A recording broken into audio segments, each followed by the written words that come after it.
Hello friends, इस video में हम बात करेंगे वर्ल्ड मैप के बारे में और जानेंगे डिफरेंट चीज़ों के बारे में जो भी हमें वर्ल्ड मैप में देखने को मिलती है। बताना चाहूँगा आपको, ये एक जियोग्राफी का टॉपिक है जो कि डिफरेंट कॉम्पिटिटिव एग्जाम्स में कंपलसरी रखा गया है जनरल नॉलेज सेक्शन में। चाहे वो जेके एसएसबी हो, चाहे वो यूपीएससी हो या डिफरेंट रिक्रूटिंग एजेंसीज हो, तो वहाँ पे इस टॉपिक पे बहुत सारे क्वेश्चंस आ जाते हैं। अगर आप किसी भी कॉम्पिटिटिव एग्जाम के लिए प्रिपरेशन कर रहे हैं तो ये टॉपिक वहाँ पे इम्पॉर्टेंट हो सकता है। आपके सिलेबस में, अक्सर सिलेबस में ये देखा जाता है, ये वर्ल्ड मैप का जो टॉपिक होता है अक्सर मैप्स में इसके रिलेटेड क्वेश्चन आ जाते हैं। और अगर ये टॉपिक इंक्लूड भी नहीं है फिर भी बहुत सारी बातें इस टॉपिक में ऐसी हैं जो आपको पता होनी चाहिए। तो आपसे गुजारिश करता हूं कि वीडियो को एंड तक ज़रूर देख लीजिए, और अगर आपने अभी तक चैनल को सब्सक्राइब नहीं किया है तो चैनल को सब्सक्राइब ज़रूर कर लेना। तो चलिए शुरू करते हैं इस वीडियो को।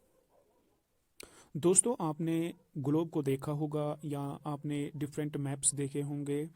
तो ग्लोब क्या रिप्रेजेंट करता है? ग्लोब रिप्रेजेंट करता है अर्थ का एक थ्री डायमेंशनल मॉडल। यानी अगर हम अर्थ को एक छोटी सी स्केल पे अपने कमरे में देखना चाहेंगे तो वो बिल्कुल ऐसी शेप रखता है जैसे ग्लोब की शक्ल होती है। लेकिन ग्लोब अक्सर हमने देखे हैं पूरी तरह से स्फेरिकल होते हैं, जिस तरह से एक बाल होती है, हर एक साइड से इक्वल सरकमफ्रेंस होती है, इक्वल रेडियस होता है अगर हम बीच में से उसको मेजर करेंगे।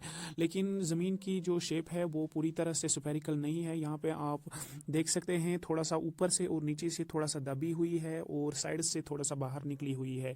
तो इसे हम कहते हैं ज़मीन की जो शेप है वो इन्फ्लेटेड है, यानी अर्थ की जो शेप है वो इन्फ्लेटेड है, पूरी तरह से स्फेरिकल नहीं है। तो इस वीडियो में हम देखेंगे क्या क्या चीज़ें हमको वर्ल्ड मैप में देखने में मिलती है और क्या क्या उसकी खासियत है। सबसे पहले हम यहाँ पे देखेंगे जो ज़मीन पे लैंड मासेस है उनको क्या बोलते हैं, उनको हम कॉन्टिनेंट्स बोलते हैं। और ज़मीन को 7 कॉन्टिनेंट्स में डिवाइड किया गया है। सबसे बड़ा जो यहाँ पे हम बात करेंगे इन टर्म्स ऑफ एरिया के बारे में, सबसे बड़ा कौन है, और लास्ट में कहेंगे कि 7th नंबर पे जो आएगा उसका नंबर सबसे छोटा कॉन्टिनेंट होगा। तो सबसे बड़ा कॉन्टिनेंट यहाँ पे एशिया का कॉन्टिनेंट है। एशिया का कॉन्टिनेंट नंबर 1 पे है। नंबर 2 पे एरिया के लिहाज से अफ्रीका का कॉन्टिनेंट है। नंबर 3 पे नॉर्थ अमेरिका का कॉन्टिनेंट आ जाता है। नंबर 4 पे साउथ अमेरिका का कॉन्टिनेंट आ जाता है। नंबर 5 पे यूरोप का कॉन्टिनेंट आ जाता है। नंबर 6 पे एंटार्क्टिका का कॉन्टिनेंट आ जाता है। और नंबर 7 पे ऑस्ट्रेलियन कॉन्टिनेंट आ जाता है। तो इस तरह से ये डिक्रीजिंग ऑर्डर हो गया कि इनका कॉन्टिनेंट्स का इन टर्म्स ऑफ एरिया। अब अगर हम बात करेंगे इन टर्म्स ऑफ पॉपुलेशन, तो सबसे ज़्यादा पॉपुलेशन किस कॉन्टिनेंट में है, सबसे कम पॉपुलेशन किस कॉन्टिनेंट में है, तो चलिए हम इसी पे बात करते हैं। अब तो यहाँ पे एशिया सबसे लार्जेस्ट कॉन्टिनेंट है in terms of area and in terms of population में भी ये नंबर 1 है। सबसे ज़्यादा आबादी एशियन सब कॉन्टिनेंट में है, एशियन कॉन्टिनेंट में है। और उसके बाद दूसरे नंबर पे फिर से अफ्रीका आ जाता है। लेकिन तीसरे नंबर पे एरिया के लिहाज से नॉर्थ अमेरिका आ जाता था, लेकिन यहाँ पे तीसरे नंबर पे यूरोप आ जाता है। यूरोप का कॉन्टिनेंट आबादी के लिहाज से तीसरे नंबर पे आ जाता है। चौथे नंबर पे नॉर्थ अमेरिका और 5th नंबर पे साउथ अमेरिका। 6th नंबर पे कौन आ जाता था एरिया के लिहाज से, वो आ जाता था एंटार्क्टिका। लेकिन यहाँ 6th नंबर पे कौन आ जाता है, ऑस्ट्रेलियन कॉन्टिनेंट 6th नंबर पे आ जाता है। और 7th नंबर पे आ जाता है एंटार्क्टिका। यहाँ पे सबसे कम आबादी अगर हम देखेंगे वर्ल्ड के किस कॉन्टिनेंट में है, वो कहाँ है, एंटार्क्टिका में। और सबसे ज़्यादा आबादी कहाँ है, एशियन कॉन्टिनेंट में। तो ये हुई largest and smallest in terms of area और इन टर्म्स ऑफ पॉपुलेशन। अब हम बात करेंगे अबाउट दी ओशंस, जो ओशन अर्थ पे पाए जाते हैं, कौन कौन से ओशंस है आप यहाँ पे देख सकते हैं। तो आपको यहाँ देखने में मिलेगा, सबसे पहले यहाँ पे आपको देखने में मिलेगा, एक सेकेंड, यहाँ पे सबसे पहले आपको पैसिफिक ओशन मिल जाएगा। ये अगर आप मान के चलिए ग्लोब को खोल के ये मैप रिप्रेजेंट कर रहा है 2 डायमेंशनल मॉडल ऑफ ग्लोब, तो यहाँ पे भी पैसिफिक ओशन है और यहाँ पे भी पैसिफिक ओशन है। यानी अमेरिका के ईस्ट साइड में पैसिफिक ओशन है, अमेरिका और एशिया के दरमियान। अमेरिका के ईस्ट साइड में क्या चीज़ है, एशिया है। और एशिया के ईस्ट साइड में क्या चीज़ है, अमेरिका। यानी एशिया और अमेरिका साइड बाय साइड है और इनके बीच में कौन सा ओशन है, पैसिफिक ओशन। तो वर्ल्ड का लार्जेस्ट ओशन कौन सा है, पैसिफिक ओशन है। तो उसके बाद कौन सा आ जाता है, नंबर 1 पे पैसिफिक ओशन। नंबर 2 पे आ जाएगा अटलांटिक ओशन। अटलांटिक ओशन यहाँ से अफ्रीका और यूरोप को डिवाइड करता है अमेरिका से। अमेरिका और यूरोप और अफ्रीका के दरमियान जो ओशन है उसको हम अटलांटिक ओशन कहते हैं, तो ये दूसरा सबसे बड़ा ओशन कहलाता है। तीसरा सबसे बड़ा ओशन कौन सा है? तीसरा सबसे बड़ा ओशन इंडियन ओशन है, और ये कहाँ पे लाई करता है? इंडिया के साउदर्न साइड में, अफ्रीका के साउदर्न साइड में ये लाई करता है। तो थर्ड नंबर पे कौन सा आ जाएगा? Indian ocean. और फोर्थ नंबर पे कौन सा आ जाएगा? फोर्थ नंबर पे जो ओशन आ जाएगा वो आ जाएगा साउदर्न ओशन। कौन सा आ जाएगा? साउदर्न ओशन या एंटार्क्टिक ओशन, आप इसको कहते हैं साउदर्न ओशन, या एंटार्क्टिका के पास जो ओशन होता है उसको हम क्या कहते हैं? साउदर्न ओशन कहते हैं। और लास्ट में कौन सा आ जाएगा? लास्ट में आ जाएगा यहाँ पे ऊपर के साइड में आप देख सकते हैं, यहाँ पे आर्कटिक ओशन है यूरोप के ऊपर वाले साइड में, तो ये फिफ्थ नंबर पे आ जाएगा इन टर्म्स ऑफ क्या? इन terms of area, in terms of volume of water. तो इसके लिहाज से सबसे बड़ा कौन सा ओशन है? पैसिफिक ओशन है, उसके बाद अटलांटिक ओशन है, उसके बाद इंडियन ओशन है, उसके बाद फोर्थ नंबर पे साउदर्न ओशन या एंटार्क्टिक ओशन है, और फिफ्थ नंबर पे कौन सा है? Arctic ocean. अब बात करते हैं in terms of coast line, मतलब ज़मीन के साथ कितना टच करता है समंदर। तो सबसे ज़्यादा जो लैंड एरिया है, लैंड सरफेस को टच करती है, लैंड कोस्ट लाइन किसकी सबसे ज़्यादा है? तो इसमें भी पैसिफिक ओशन नंबर 1 पे आ जाता है। फिर आ जाता है कौन सा? पैसिफिक ओशन नंबर 1 पे आ जाता है। फिर कौन सा आ जाता है? Atlantic ocean. फिर से आ जाता है नंबर 2 पे, इंडियन ओशन 3 पे आ जाता है। और नंबर 4 पे कौन आ जाता है? यहाँ पे नंबर 4 पे आ जाता है यहाँ पे आर्कटिक ओशन। ऊपर वाले साइड में आप देख सकते हैं, यहाँ से आर्कटिक ओशन किसको टच करता है? अमेरिका को भी टच करता है, यूरोप को भी टच करता है, और रशिया के साथ भी इसकी कोस्ट लाइन है। तो इस तरह से आर्कटिक ओशन जो है वो कोस्ट लाइन के हिसाब से चौथे नंबर पे आ जाता है। और फिफ्थ नंबर पे कौन सा आ जाएगा? फिफ्थ नंबर पे आ जाएगा साउदर्न ओशन या एंटार्क्टिक ओशन। इसका नंबर फिफ्थ है in terms of coast line. अगर हम कोस्ट लाइन की बात करें कि इसकी सबसे ज़्यादा है, तो फिर से पैसिफिक ओशन की, उसके बाद अटलांटिक ओशन की, उसके बाद इंडियन ओशन, और फिर उसके बाद आर्कटिक ओशन, और लास्ट में कौन सा आ जाता है? एंटार्क्टिक ओशन या साउदर्न ओशन। दोस्तों, आपने ग्लोब पे देखा होगा बहुत सारी लाइंस ड्रॉ की होती हैं, या मैप पे देखा होगा, आपको लग रहा होगा कि लाइंस ड्रॉ की गई है। किसी जगह पे अगर मैप बड़ा है तो आपको लग रहा होगा कि ये जो लाइंस हैं ये कर्व्ड लाइंस है, ये स्ट्रेट लाइंस नहीं है। तो यहाँ पे भी आप देख सकते हैं ये जो लाइंस है ये लगता है कि कर्व्ड लाइंस है, लेकिन जब हम 3 डायमेंशनल मॉडल में या ग्लोब में देखते हैं तो इनकी जो शेप है वो क्या है? वो है ये सर्कुलर है। ये इन्होंने ग्लोब को चारों तरफ से घेर रखा है। तो ये क्या लाइंस हैं? चाहे वो ऊपर से नीचे की जा रही हो या साइड बाय साइड चल रही है, तो इन सब की जो शेप है वो क्या है? वो सर्कुलर शेप है। अब इन्हीं के बारे में जानते हैं कि ये लाइंस क्या होती है और इनका मतलब क्या होता है। सबसे पहले आप यहाँ पे देख रहे हैं अर्थ को 2 हिस्सों में डिवाइड किया गया है। अर्थ को आपको पता होगा कि अर्थ की शेप जो है बाल की तरह स्फेरिकल शेप है। अगर हम एक बाल के 2 टुकड़े करेंगे बीच में से, तो ये आधा हो जाएगा, ये हिस्सा आधा हो जाएगा, तो इसको हम हेमिस्फीयर कहते हैं। पहले फुल जब बाल होती है हमारे सामने, जैसे ये है, तो इसको हम क्या बोलेंगे? ये एक स्फीयर है। लेकिन जब इसके हम 2 टुकड़े करेंगे तो क्या बन जाएगा? इसका बन जाएगा हेमिस्फीयर, ऊपर वाला हेमिस्फीयर और नीचे वाला हेमिस्फीयर। अगर हम यहाँ से इसको काटेंगे तो क्या बन जाएगा? ऊपर वाला हेमिस्फीयर और नीचे वाला है। हम इस ऊपर वाले हिस्से को, अर्थ के ऊपर वाले हिस्से को बोलते हैं नॉर्दर्न हेमिस्फीयर, और नीचे वाले हिस्से को बोलते हैं साउदर्न हेमिस्फीयर। और ये जो लाइन यहाँ से जहाँ से हम इसको कट करते हैं, इसको हम इक्वेटर बोलते हैं, इसको हम इक्वेटर बोलते हैं। और टेक्निकल टर्म में इक्वेटर एक लैटिट्यूड है। क्या है? लैटिट्यूड। लैटिट्यूड कौन सी लाइन हो गई? लैटिट्यूड वो लाइन हो गई जो लॉन्गिट्यूड ग्लोब को कट करे। लॉन्गिट्यूडनली अर्थ को कट करने वाली लाइन उसको क्या बोलते हैं? लॉन्गिट्यूड्स। ये एक इमेजिनरी लाइन्स होती है। ये बहुत सारी लाइन्स होती हैं, ये एक ही लाइन नहीं होती है, लेकिन बीच में से जो लाइन गुजरती है अर्थ के अराउंड गुजरती है। ये मतलब सेंटर में से नहीं गुजरती है, बल्कि अर्थ की सरफेस पे ये लाइन्स, इमेजिनरी लाइन्स ड्रा की हुई है। तो इसको क्या बोलते हैं? बीच वाली लाइन को इक्वेटर बोलते हैं। और इसका जो एंगल है, इसकी जो पोजीशन है, उसको कहा गया, इसका जो लैटिट्यूड है वो है 0 डिग्री। लैटिट्यूड को मेजर करते हैं हम इन टर्म्स ऑफ एंगल, तो लैटिट्यूड का एंगल कितना है? 0 डिग्री। तो इसी के साथ और भी बहुत सारे लैटिट्यूड यहाँ पे है।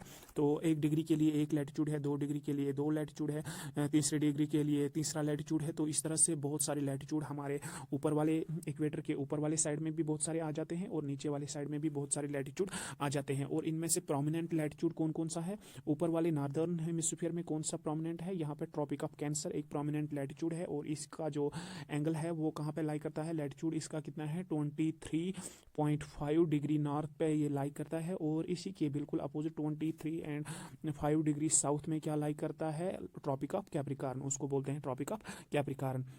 तो इसी तरह से एक और लैटिट्यूड है जो प्रोमिनेंट लैटिट्यूड है, तो यहाँ पे आप देख सकते हैं इसका नाम है आर्कटिक सर्कल। क्या है? Arctic circle. और इसका जो एंगल है, इसका जो लैटिट्यूड है वो है 66.5 डिग्री नॉर्थ। तो इसके अपोजिट में कौन सा है? इसके अपोजिट साउदर्न हेमिस्फीयर में, साउदर्न हेमिस्फीयर में एक और लैटिट्यूड है जिसका हम नाम देते हैं एंटार्क्टिक सर्कल, जिसका हम नाम देते हैं एंटार्क्टिक सर्कल। और उसकी पोजीशन क्या है? 66.5 degree south, 66.5 degree south of equator, यानी साउदर्न हेमिस्फीयर में ये जो एंटार्क्टिक सर्कल है वो लाई करता है। आर्कटिक सर्कल कहाँ पे लाई करता है? ऊपर वाले नार्दर्न हेमिस्फीयर में। और एक्सट्रीम पॉइंट जो है ऊपर वाले साइड में उसको हम नॉर्थ पोल बोलते हैं, और नीचे वाले पॉइंट को बोलते हैं साउथ पोल। क्या बोलते हैं? South pole. Extreme point, extreme most point को क्या बोलते हैं? South pole. ये 90 डिग्री लैटिट्यूड इसका है। ये एक पॉइंट की शक्ल में है, यहाँ पे कोई सर्कल वगैरह नहीं है। तो इस तरह से अगर हम मेजर करेंगे यहाँ से इक्वेटर से ऊपर की ओर कितने लैटिट्यूड्स होंगे, तो इन टोटल अगर हम 90 डिग्री को भी एक लैटिट्यूड मानेंगे तो इन टोटल 181 लैटिट्यूड्स होंगे। इक्वेटर फर्स्ट आ जाएगा, फिर उसके बाद ऊपर की ओर 90 लैटिट्यूड्स आ जाएंगे, नीचे की ओर 90 लैटिट्यूड्स आ जाएंगे। तो इस तरह से कितना बन जाता है? 181 लैटिट्यूड्स टोटल बन जाते हैं। लेकिन कभी कभी सवाल आ जाता है, कभी कभी सवाल आ सकता है नॉर्दर्न हेमिस्फीयर पे, जो यहाँ पे अगर एक पॉइंट है, अगर एक बिल्कुल पॉइंट है, तो यहाँ पे कौन सा सर्कल बनेगा? यहाँ पे तो सर्कल नहीं बनेगा, लेकिन वहाँ पे आपके पास ऑप्शन होगा 179 लैटिट्यूड्स होते हैं। अर्थ पे, ग्लोब पे कितने लैटिट्यूड्स हैं? 179 लैटिट्यूड्स। क्योंकि यहाँ पे सबसे पहला लैटिट्यूड हो गया इक्वेटर, उसके बाद ऊपर वाले साइड में 89 और नीचे वाले साइड में 89, और 90th वाला जो है वो एक पॉइंट की सूरत में होगा, पॉइंट की सूरत में होगा। वहाँ पे कोई सर्कल नहीं बनेगा, वहाँ पे आप ड्रॉ नहीं कर सकते, जैसा आपने पिछली डायग्राम में देखा होगा। यहाँ पे आप देख रहे हैं लास्ट में जो नॉर्थ पोल है वहाँ पे कोई सर्कल नहीं है, वहाँ पे एक पॉइंट जैसा है, तो इसको हम सर्कल नहीं मानते हैं। अगर आपके क्वेश्चन में ये 179 वाला ऑप्शन है, 179 ऑप्शन मोस्ट अप्रोप्रिएट है इन कंपैरिजन टू 181 लैटिट्यूड्स। अब बात करते हैं जो लाइन्स ऊपर से नीचे की ओर आ रही है, तो इनको हम लॉन्गिट्यूड्स बोलते हैं, इनको हम लॉन्गिट्यूड्स बोलते हैं। तो जिस तरह से लैटिट्यूड्स बहुत सारे थे, इसी तरह से लॉन्गिट्यूड्स भी बहुत सारे हैं, और इनको भी मेजर किया जाता है इन टर्म्स ऑफ एंगल। और जो हमने 0 डिग्री पे एक लैटिट्यूड लिया है, तो उसको हम नाम देते हैं, क्या देते हैं नाम? Prime meridian. जिस तरह से 0 डिग्री लैटिट्यूड पे कौन सी लाइन थी? वो था इक्वेटर। तो इसी तरह से 0 डिग्री पे कौन सा लॉन्गिट्यूड है, उसको हम नाम देते हैं प्राइम मेरिडियन। यहाँ पे आप 3 डायमेंशनल मॉडल की तरह नज़र दौड़ा के देख सकते हैं कि किस तरह इसको कैलकुलेट किया जाता है, इस जो लैटिट्यूड है या लॉन्गिट्यूड है। तो यहाँ पे क्या करते हैं हम? फॉर एग्जांपल आपने अर्थ का सेंटर लिया, अर्थ के बीच में आपने अर्थ के बीच से आपने मेजर करना शुरू किया, और इससे फिर जब आप बाहर की ओर आते हैं तो एरिया इंक्रीज होता जाता है। एरिया इंक्रीज, यहाँ पे आप देख रहे हैं एरिया कम है, यहाँ पे ज़्यादा है, यहाँ पे ज़्यादा है, और सबसे ज़्यादा डिस्टेंस कहाँ पे है लैटिट्यूड्स के दरमियान? वो अर्थ के सरफेस पे है, अर्थ के सेंटर पे ये एक ही पॉइंट है। तो यहाँ से लैटिट्यूड्स निकलते हैं सभी डायरेक्शंस की ओर। ऊपर वाला भी यहाँ पे 1 डिग्री, यहाँ 2, यहाँ 3, यहाँ 4, इसी तरह से यहाँ 90 डिग्री लैटिट्यूड हो गया। और नीचे वाले साइड में भी इसी तरह से 1, 2, 3, और लास्ट में कौन सा? 90 डिग्री वाला लैटिट्यूड आ जाएगा। इसी तरह से लॉन्गिट्यूड भी ऐसे ही मेजर किए जाते हैं अर्थ से। फॉर एग्जांपल एक लाइन हमने ऐसे ड्रॉ की, तो यहाँ से थोड़ी ऐसा करके हमने जो लैटिट्यूड ड्रॉ किया उसको 1 डिग्री रखेंगे, ऐसे ड्रॉ किया तो उसको 2 डिग्री लैटिट्यूड रखेंगे, लॉन्गिट्यूड रखेंगे, और जो ऐसे ड्रॉ किया तो उसको 3 डिग्री। तो इस तरह से ये जो लॉन्गिट्यूड्स है, इनकी जो तादाद है वो कितनी होती है? लॉन्गिट्यूड्स की तादाद आपको पता होगा, एक सर्कल की सर्कमफ्रेंस अगर देखा जाए, सर्कल का एंगल जो होता है वो 360 डिग्री होता है। तो इस तरह से हम इस सर्कल पे कितने एंगल्स बना सकते हैं? इस सर्कल पे हम 360 एंगल्स बना सकते हैं। अगर हम इसको यहाँ पे जो 0 डिग्री पे है उसको हम क्या बोलते हैं? प्राइम मेरिडियन इसको बोलते हैं। तो यहाँ की ओर जाएंगे, यहाँ पे आ जाएगा 90, और यहाँ पे क्या आ जाएगा? 180 डिग्री पे प्राइम मेरिडियन के बिल्कुल अपोजिट होता है। तो उसको क्या बोलते हैं? उसको हम बोलते हैं ये इंटरनेशनल डेट लाइन है। तो यहाँ से भी ये जो प्राइम मेरिडियन है उसके इस वाले साइड में भी कितने एंगल्स आ जाएंगे? 180। तो इस तरह से टोटल ये जो आर्क्स आ जाएंगे, टोटल ये जो सर्कल्स आ जाएंगे, कितने आ जाएंगे? 360 लॉन्गिट्यूड्स ग्लोब पे प्रेजेंट है। वर्ल्ड के मैप में कितने लॉन्गिट्यूड्स है ये आप नोट करके रख लीजिएगा। 360 एंगल्स के लिए 360 लॉन्गिट्यूड्स अर्थ के यानी ग्लोब पे प्रेजेंट है, अर्थ के मैप पे प्रेजेंट है। यहाँ पे आप पूरी तरह से देख सकते हैं कि इस तरह से इन एंगल्स को ड्रॉ किया गया है। तो यहाँ पे इसको पूरी तरह से 1 डिग्री वाले 2 डिग्री वाले को पूरी तरह से लिखना बहुत ही ज़्यादा हेक्टिक टास्क है। तो यहाँ पे क्या लिखा है, सबसे पहला लिया है 0 डिग्री पे, फिर लिया है 10 पे, 20 पे, 30 पे, लेकिन इन रियल सेंस हमने कितना लिया है, इसको लिया है 0 डिग्री से 1 डिग्री, 2 डिग्री, 3 डिग्री, 4 डिग्री। तो ऐसे ही यहाँ पे कैलकुलेट किया जाता है। तो 1 डिग्री लॉन्गिट्यूड कितना रिप्रेजेंट करता है, 1 डिग्री लॉन्गिट्यूड रिप्रेजेंट करता है, 1 डिग्री लॉन्गिट्यूड अगर हम देखें, 1 डिग्री लॉन्गिट्यूड अगर हम देखें, अगर हम कहेंगे कि ये 0 डिग्री है, ये 1 डिग्री है, तो इनके दरमियान अर्थ के सरफेस पे कितनी डिस्टेंस होगी, वो होती है ऑलमोस्ट 101.3 किलोमीटर। कितनी होती है, 101.3 किलोमीटर इनकी दरमियान डिस्टेंस होती है दो लैटिट्यूड्स के दरमियान, जो अर्थ के सेंटर से निकलती है और अर्थ के सरफेस पे सबसे ज़्यादा इनके दरमियान डिस्टेंस होती है। तो कितनी होती है, 101.3 किलोमीटर डिस्टेंस होती है इनके दरमियान। अब बात करते हैं जो लॉन्गिट्यूड्स होते हैं, जो नहीं, अब बात करते हैं जो लैटिट्यूड्स होते हैं, उनके दरमियान कितनी डिस्टेंस होती है, वो डिस्टेंस होती है 11 किलोमीटर। 11 किलोमीटर सरफेस एरिया होता है उनके दरमियान। वेट ए सेकेंड। तो इनके दरमियान अगर हम दो लैटिट्यूड्स ले लेंगे, इक्वेटर और 0 डिग्री लैटिट्यूड के दरमियान कितना आ जाएगा, इसके दरमियान ये जो एरिया आ जाएगा सरफेस ऑफ अर्थ पे जो आ जाएगा एरिया, वो कितना होता है, 11 किलोमीटर। 11 किलोमीटर एरिया होता है। तो चलिए अब हम आगे बढ़ते हैं। यहाँ पे अब हम बात करते हैं इक्वेटर पे कौन कौन सी कंट्रीज लाई करती है। इक्वेटर पे कौन कौन सी कंट्रीज लाई करती हैं। सबसे पहले यहाँ पे साउथ अमेरिका से गुजरता है, तो यहाँ से ही हम शुरू करते हैं। सबसे पहले यहाँ पे कोलंबिया आता है। कौन सा आ जाता है, कोलंबिया। उसके बाद आ जाता है इक्वेडोर, इक्वेटर पे लाई करता है। फिर उसके बाद कौन सा मुल्क आ जाता है, ब्राज़ील। ये 3 कंट्रीज अमेरिका में, साउथ अमेरिका में इक्वेटर पे लाई करती है। और फिर आ जाता है अफ्रीकन कंटिनेंट। अफ्रीकन कंटिनेंट में बहुत सारी कंट्रीज इक्वेटर पे लाई करती है। सबसे पहला कौन सा है, साओ टोम एंड प्रिंसिप, एक छोटा सा आइलैंड नेशन है, तो ये इक्वेटर पे लाई करता है। फिर कौन सा आ जाता है, फिर आता है रिपब्लिक ऑफ कॉन्गो, फिर आता है गबोन, फिर कौन सा आता है, फिर आता है DRC यानी डेमोक्रेटिक रिपब्लिक ऑफ कॉन्गो, फिर आता है युगांडा, फिर आता है कीनिया और फिर आता है सोमालिया। ये कंट्रीज़ कहाँ पे आ जाती है, अफ्रीका में, जो इक्वेटर पे लाई करती है। फिर उसके बाद एशिया में 3 कंट्रीज़ की टेरिटरी से, 3 कंट्रीज़ की I mean territory, TERITORY territory से ये गुजरता है। टेरिटरी में इंक्लूड हो गया वाटर भी, और क्या हो गया, लैंड एरिया भी। लैंड एरिया भी और वाटर भी इंक्लूड होता है। तो कहाँ से गुजरता है, मालदीव्स की टेरिटरी से गुजरता है, इंडोनेशिया की टेरिटरी से गुजरता है, किरिबाती एक आइलैंड नेशन है उसकी टेरिटरी से गुजरता है। लेकिन अगर आपको ये क्वेश्चन आ जाए कि किस एशियन कंट्री के लैंड एरिया से इक्वेटर गुजरता है, तो सिर्फ इंडोनेशिया के लैंड एरिया से इक्वेटर गुजरता है। इक्वेटर लैंड एरिया से गुजरता है इंडोनेशिया में। लेकिन जो मालदीव्स और किरिबाती आइलैंड है, इनके वाटर से ये गुजरता है। कहाँ से गुजरता है, इनके वाटर से। इनके जो लैंड एरिया है वहाँ से ये इक्वेटर नहीं गुजरता है। तो ये बात आप याद रखिएगा।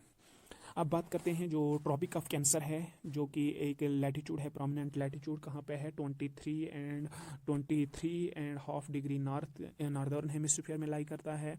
तो यहाँ पे कौन कौन सी कंट्रीज़ ट्रॉपिक ऑफ कैंसर पे लाई करती है। तो सबसे पहले इसमें मैक्सिको आ जाता है, फिर कौन सा आ जाता है, बहामास आ जाता है, फिर आता है वेस्टर्न सहारा, फिर कौन सा आ जाता है, मॉरिटानिया आ जाता है, अफ्रीकन कंट्री, अल्जीरिया आ जाता है, माली आ जाता है, नाइगर आ जाता है, लीबिया आ जाता है, इजिप्ट आ जाता है।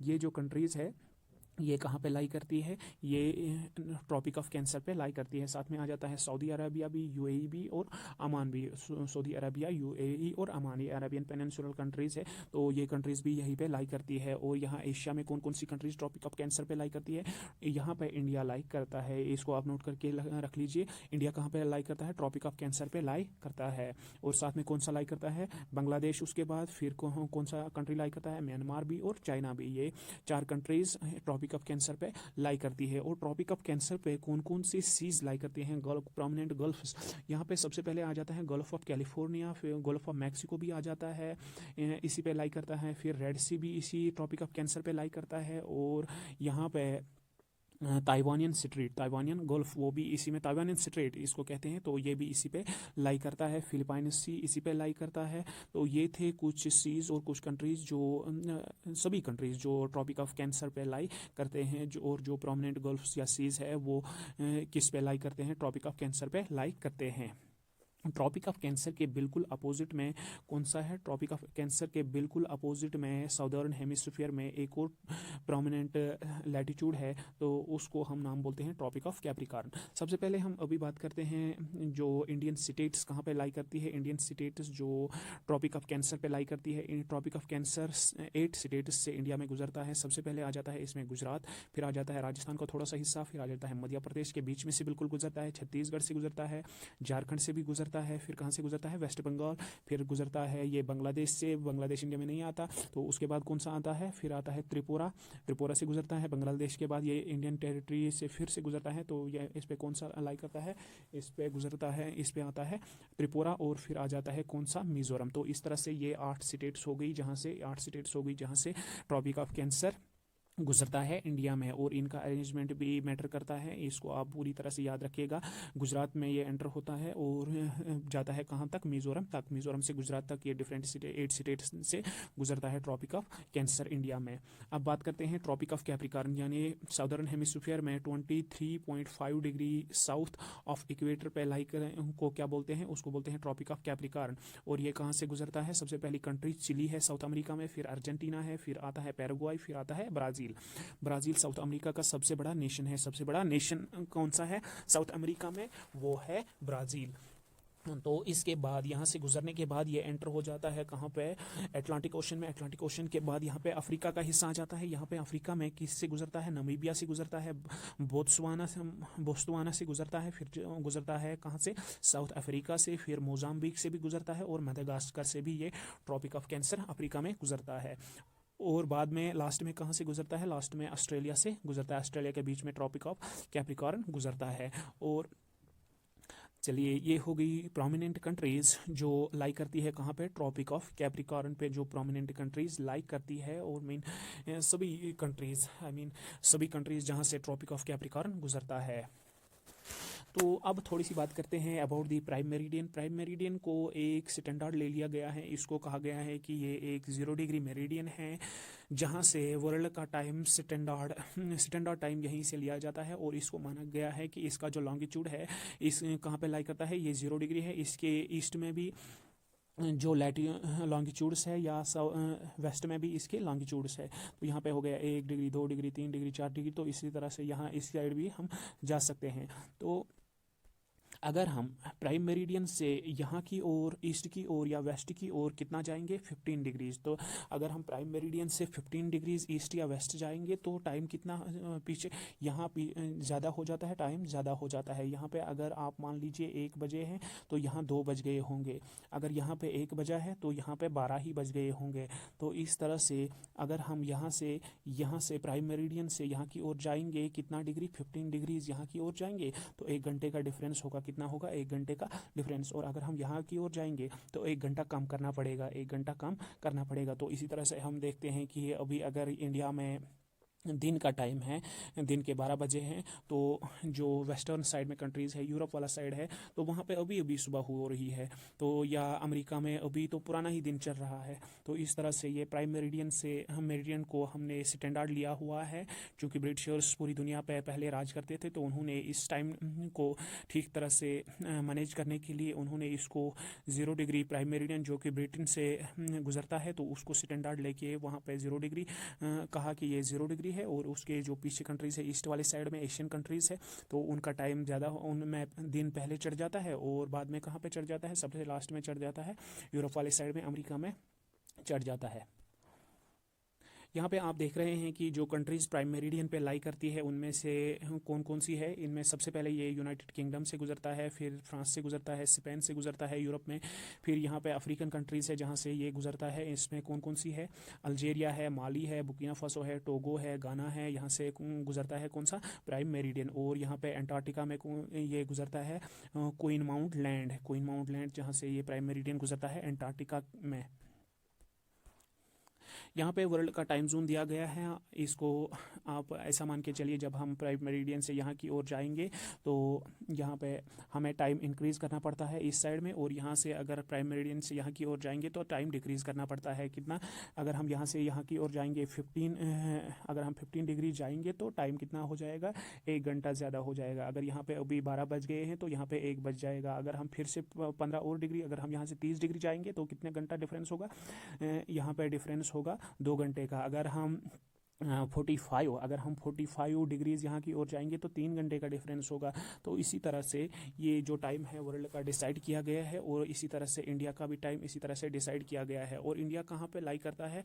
इंडिया लाई करता है, इंडिया के जो कोऑर्डिनेट्स है वर्ल्ड मैप पे वो क्या है, अभी हम यहाँ पे देख रहे हैं। तो यहाँ पे इंडिया के जो कोऑर्डिनेट्स है वो 37 डिग्री 6 मिनट्स नॉर्थ से लेके 8 डिग्री 4 मिनट्स नॉर्थ तक कौन सा लाई करता है? इंडिया का जो लैंड मास है वो लाई करता है 8 degree 4 minutes north of equator to 37 degree 6 minutes north.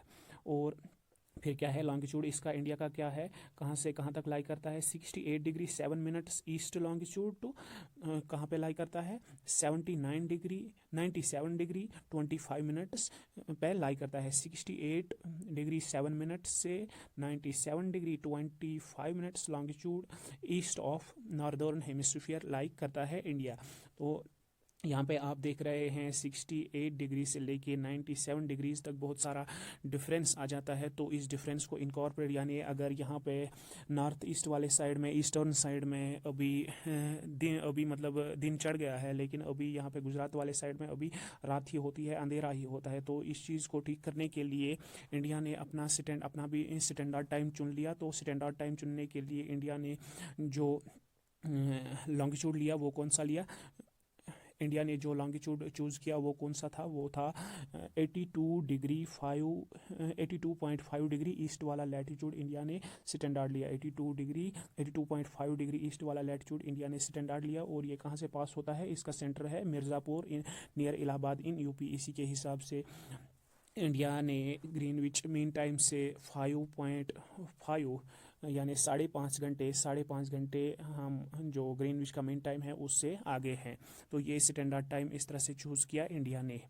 तो ये थी कुछ खास information about the world map, about the prominent latitudes and longitudes, about the continents. तो दोस्तों अगर वीडियो पसंद आए तो कमेंट करना, लाइक करना और शेयर करना वीडियो को, और साथ में चैनल को सब्सक्राइब ज़रूर कर लेना। Thank you for watching this video.